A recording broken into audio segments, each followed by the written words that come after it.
tout le monde, aujourd'hui on se retrouve pour une immense pile à lire. Voilà, aujourd'hui je vais vous présenter ma pile à lire du Bookisney. Voilà, ça change des vidéos de l'année dernière où je n'avais fait que 4 menus. Voilà, cette année je participe pour les 7 menus. Voilà, donc la petite nouveauté de cette année, c'est qu'il y a 6 nouveaux menus et un ancien qui revient. Et je suis donc accompagnée de mon fidèle petit carnet parce que là je vais avoir beaucoup de choses à vous dire et je risque potentiellement d'oublier. Alors on va commencer par le menu Peter Pan et pour la première catégorie qui n'est autre que Peter Pan bien entendu, il faut lire un livre où l'histoire se déroule dans une société imaginaire et j'ai mis Les effets du hasard de Marie Leigh-Marie que je dois lire depuis un bon bout de temps mais je ne le fais pas. Donc je trouvais que ça collait parfaitement bien avec la catégorie puisque là on est dans un monde où l'amour est une maladie. Hein, voilà. Et dans notre monde actuel, notre vrai monde, bah, l'amour c'est pas une maladie. Donc voilà, je trouvais que ça correspondait bien en fait. Voilà. Pour Wendy, il faut lire le premier tome d'une trilogie et voilà, le premier tome de l'épreuve, donc le labyrinthe de James Dashner. Je l'ai dans ma palle depuis 2015, hein, voilà, 2015, ça fait 5 ans que je l'ai. Il est toujours pas lu. Vous allez voir d'ailleurs dans cette vidéo, ça va être la vidéo des grosses pavasses. Je suis pas pavasse, mais là je sais pas ce qui s'est passé. Voilà, donc moi quand je vois ça, ça me fait peur. Pourtant je pense pas qu'il fasse... Ouais, il fait pas beaucoup de pages, il fait allez 400 pages. Ouais, bon bah c'était quand même un livre épais, voilà. J'ai vu le film il y a plusieurs années, donc maintenant je suis beaucoup plus, on va dire, optimiste à l'idée de lire le livre, puisque on va pas dire, je vais pas dire j'ai oublié le film, mais c'est vrai que j'ai bien envie de me replonger dans cet univers, donc quoi de mieux que de commencer par, enfin de lire le livre en fait, c'est-à-dire le premier tome, et si ça me plaît, la saga. Pour la fée Clochette, il faut lire un livre avec des créatures légendaires, et j'ai choisi Ce que murmure la mer, Ce que murmure la mer de Claire Carabas. Donc là, comme vous l'aurez compris, c'est un livre qui... Enfin, ma créature légendaire, c'est la sirène, voilà. Donc c'est une réécriture du conte de la petite sirène, et c'est plutôt tourné romance, comme la petite sirène en fait, hein, voilà. Même si ça finit pas très très bien.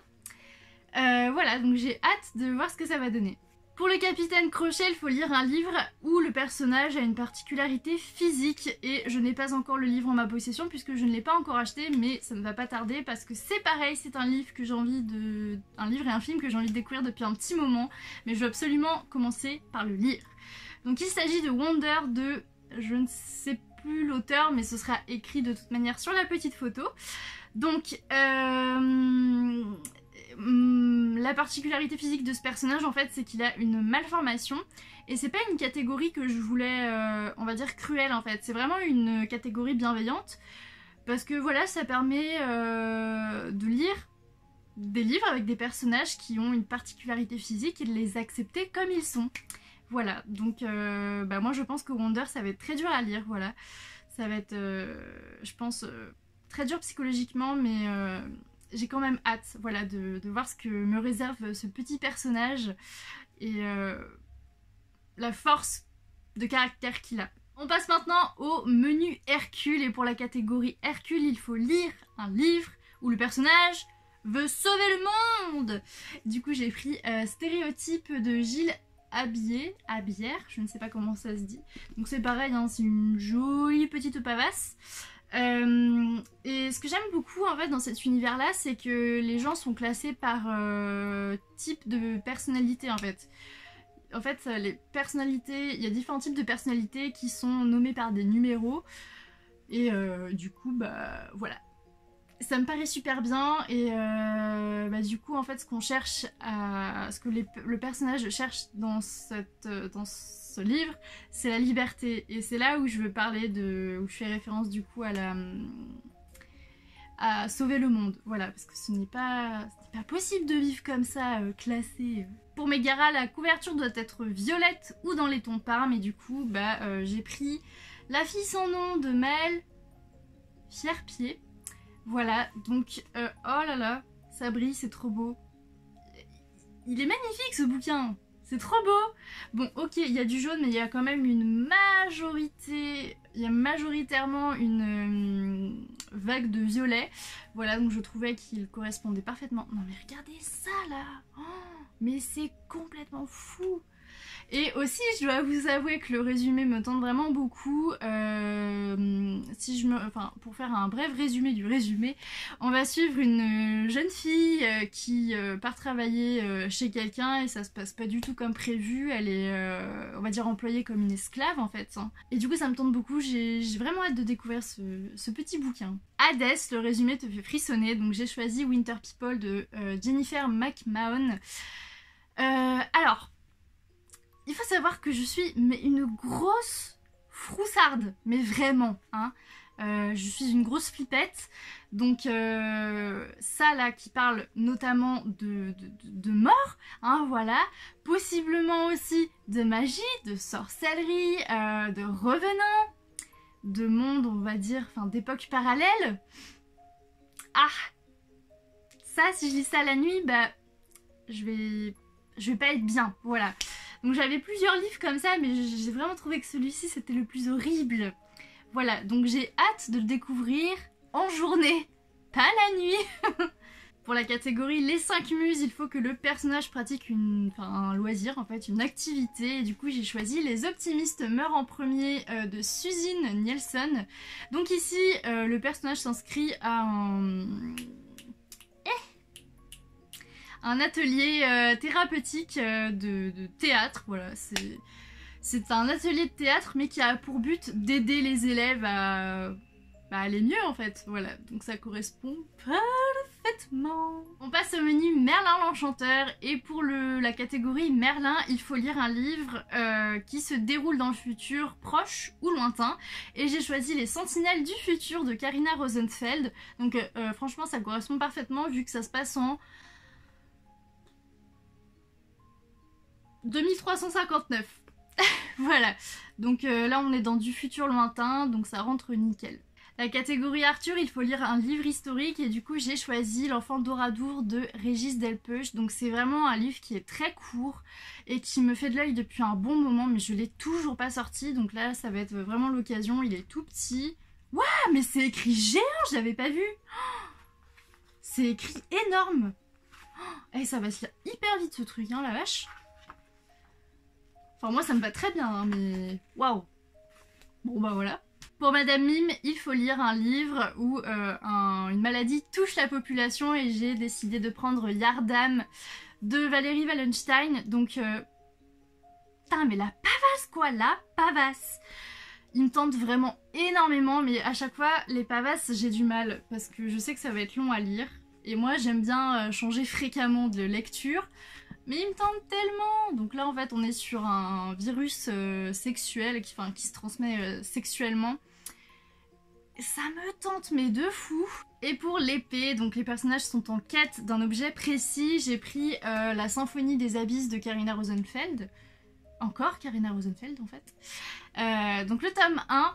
Alors j'ai un petit peu triché parce que voilà en fait les catégories quand je les construis, enfin les menus quand je les construis, je fais pas du tout en fonction des livres que j'ai déjà dans ma pile à lire. Je les fais vraiment instinctivement et après je me dépatouille pour trouver des livres qui rentrent dans ces catégories-là. Donc ici j'ai un petit peu triché puisque les personnages ne sont pas vraiment en quête d'un objet mais plutôt d'un lieu, enfin d'un champ, enfin je sais pas comment dire. Ils sont en quête de quelque chose mais c'est pas un objet. Mais bon, c'est le livre qui se rapproche, on va dire le plus, qui rentre le mieux dans cette catégorie. Maintenant, on passe au menu Les 101 Dalmatiens. C'est l'un des menus que j'ai préféré faire, c'était génial. Donc pour la catégorie Pongo, il faut lire un livre taché. Donc pas qu'on a taché soi-même, enfin, ou si, mais accidentellement. Hein. Et franchement, je pensais que j'en avais plein dans ma bibliothèque, mais pas du tout. J'ai galéré. Donc bon, j'ai pris le tome 4 de Phobos, de Victor Dixon, qui est taché juste là. On voit pas. Voilà, donc ça aussi c'est une bonne briquette et puis ça va me permettre aussi de terminer la saga parce que ça fait un petit moment que je l'ai commencé quand même, j'aimerais bien la terminer. Mais encore une fois, ce qui me freine c'est la taille du truc. Oh, mais c'est énorme. Il fait plus de 600 pages. Ça va être une lecture géniale, je le sais, mais ça va être long, ça va être très long. Donc pour Cruella d'Enfer, il faut lire une édition limitée, donc que ce soit par exemple par rapport au prix du bouquin ou alors dans une couverture édition limitée. Et en fait, cette référence, enfin cette idée d'édition limitée, en fait, je l'ai eu grâce au manteau que Cruella veut se faire à partir de Dalmatien. Voilà, parce qu'il n'y aura qu'un exemplaire de ce manteau, hein, voilà. Bref. J'ai choisi le réseau Papillon de Dumanche et Otero, donc le tome 1 aux arts citoyens. Donc c'est une BD édition limitée parce que le prix était de 2 € puisque je l'ai eu dans le cadre des 48 heures BD. Donc là c'est pareil, ça rentre parfaitement. Les 99 chiots, la couverture est majoritairement noire, grise et blanche et du coup j'ai pris Le Dieu Oiseau de Aurélie Wallenstein. Ouais, j'ai 3 livres de cette autrice, je n'en ai lu aucun mais j'ai déjà une obsession pour elle. Donc c'est le livre qui rentre le plus dans les tons noir, gris et blanc. Il y a un petit peu de rouge ici mais c'est vraiment minoritaire donc pareil on est dans le thème. Roger, le titre du livre évoque l'horreur, la cruauté ou la mort et là franchement j'ai trouvé le titre parfait, hein, voilà, donc on est sur Glacé comme la mort de James Heyman. C'est un livre que j'ai depuis aussi quelques années, je l'ai gagné dans un concours et je ne l'ai jamais lu, voilà, il me tente mais à la fois je suis freinée de le lire en fait parce que j'ai peur de pas aimer. Voilà, donc c'est pareil, franchement il est gros je trouve, hein. Enfin en fait il me semble que les romans de l'archipel sont grands, sont de grande taille. Voilà, donc ce sera pour moi l'occasion de le découvrir. On passe au menu Bernard et Bianca et pour Bernard il faut lire un livre où les personnages forment un groupe ou une équipe et du coup j'ai choisi Shutter Island de Denis Lehane, je sais pas. J'avais vu le film il y a très longtemps quand j'étais petite, hein, voilà, début d'adolescence. J'en garde pas un bon souvenir, j'en garde pas du tout un bon souvenir. Maintenant que j'ai grandi, je suis plutôt curieuse de lire parce que je me rappelle vaguement de l'histoire et je sais qu'il y a 2 policiers, un truc comme ça qui sont en équipe donc ça rentre aussi parfaitement. C'est bien glauque, c'est bien glauque, ça c'est pareil, c'est pas un livre que je vais lire le soir parce qu'à mon avis je vais me mettre à pleurer et puis voilà, c'est un livre que j'ai aussi depuis des années, je l'ai acheté puis après il me tentait plus. Et là je suis dans un mood où, dans un rare mood d'ailleurs où il me tente, donc je pense que je vais pas tarder à le lire pendant que cette envie est là. Bianca, le titre du livre pourrait être le nom d'un parfum, donc j'ai choisi Morgane de Fert et Kansara. Donc Morgane ça me rappelle beaucoup les parfums du type Nina et je sais plus quoi. Et ça je trouve que voilà. Peut-être d'ailleurs qu'il y a déjà un parfum qui existe et qui s'appelle Morgane, je ne sais pas du tout, mais voilà, ça fait bien le job. Penny, il faut lire un one-shot, et du coup si on fait un petit peu la référence, Penny elle est orpheline, et du coup je me suis dit que les one-shots, en gros c'était des livres orphelins quoi, ils ont pas de suite de saga, donc voilà. J'ai pris Ce qui coule de dans nos veines, oh là là, de Sophie Adriansen, donc ça c'est pareil, ça fait des mois que j'en parle, ça fait des mois que j'ai envie de le lire, et il est toujours là. Il me tente vraiment beaucoup, c'est un thème qui m'intrigue énormément, donc tout ce qui est croyances, maladies, médicaments, valeurs, donc j'ai hâte. Est-ce que vous êtes prêts pour cette catégorie? Il s'agit de L'œil du diable, il faut que la couverture brille. Est-ce qu'on peut faire mieux? Bah non. Non, on peut pas faire mieux, non. Voilà, j'ai... Bah y a rien à dire en fait, hein, voilà. On passe maintenant au menu Wall-E, donc vous allez voir c'est vraiment tourné science-fiction. Ah mais il commence à faire nuit, je deviens toute sombre, on dirait que j'ai les cheveux noirs, on dirait que ça c'est noir alors que c'est vert. Mais bon. Donc on passe au menu Wall-E comme je disais, et du coup pour Wall-E il faut lire un livre acheté d'occasion. J'ai choisi pour changer une petite BD parce que j'ai beaucoup de romans. Donc il s'agit de Un été sous les étoiles de Christina Triana. Je trouve la couverture vraiment magnifique. Voilà. Pour la catégorie Eve, il faut lire un livre post-apocalyptique. Alors j'en ai plusieurs, mais il y en a vraiment un que j'ai envie de terminer puisque c'est une saga. Donc il s'agit du dernier tome de Chroniques de la fin du monde. Donc là c'est la version anglaise parce que le dernier tome n'a pas été édité en français, on adore.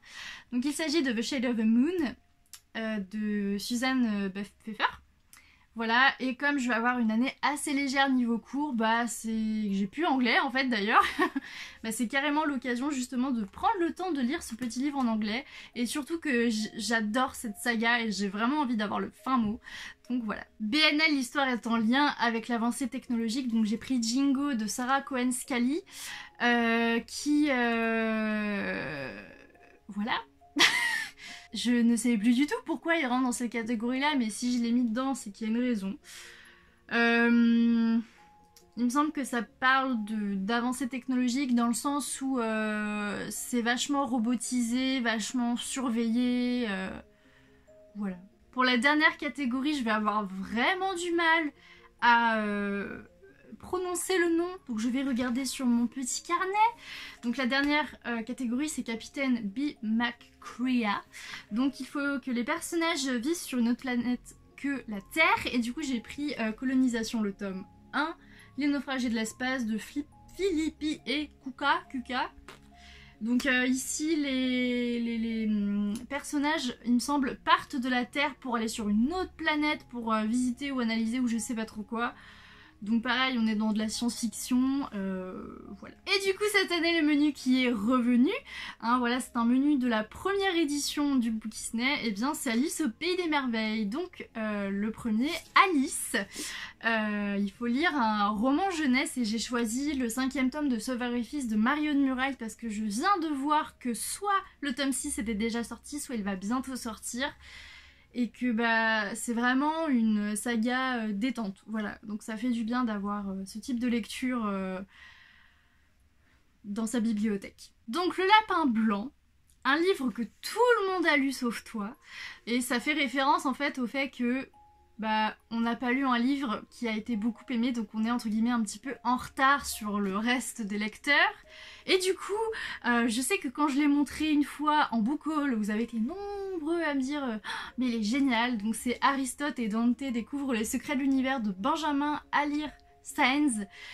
Il me tente, mais à la fois pas trop parce que j'ai peur que ce soit trop scientifique en fait. Genre tout ce qui est scientifique, ok, mais si c'est trop lourd, ça devient vite barbant. Et il me semble que c'est aussi une romance, donc j'espère que ça prendra pas trop de place, que ce sera mignon, que ce sera bien dosé, et voilà. Le Chat du Cheshire, il faut lire un livre proposé au random, donc moi j'ai utilisé le site Livre Addict. Dans l'onglet pile à lire, en fait, il y a un petit encadré où il y a écrit un livre au hasard, et du coup bah, ça me permet du coup de prendre un livre au hasard dans ma bibliothèque. Et je suis tombée du coup sur Un jour plus que parfait de Crystal Sutherland. La couverture est magnifique, hein. Franchement ça ressort trop bien, c'est flashy, c'est une couverture qui met vraiment de bonne humeur. Et comme d'ailleurs il commence à... Enfin ouais, il y a de moins en moins de luminosité, ça donne un petit peu... un peu de soleil dans cette vidéo. Et du coup la dernière catégorie que j'ai à vous présenter dans cette vidéo c'est Dina, donc il faut mettre en avant, enfin l'histoire met en avant un animal. Et j'ai remarqué vraiment que j'avais galéré quoi, parce que bah finalement... Je me rends compte que j'aime pas tant que ça les livres où il y a des animaux en fait, enfin où un animal est mis en avant, ou par exemple ça parle de transformation animale, tout ça. Parce que généralement je trouve ça un peu trop immature. Donc là vraiment le seul livre que j'ai avec des animaux, c'est La planète des singes de Pierre Boulle. Voilà, en plus il est tout petit, donc bah, c'est super, voilà, ça rentre parfaitement dans le thème. Cette vidéo est terminée, elle était extrêmement longue, j'espère qu'elle vous aura plu et que ça vous aura pas trop fait chier, hein, dis donc. Et on se retrouve la semaine prochaine pour une autre pile à lire, beaucoup plus petite, hein, voilà, mais ce sera la pile à lire de septembre. Je vous fais des bisous, salut!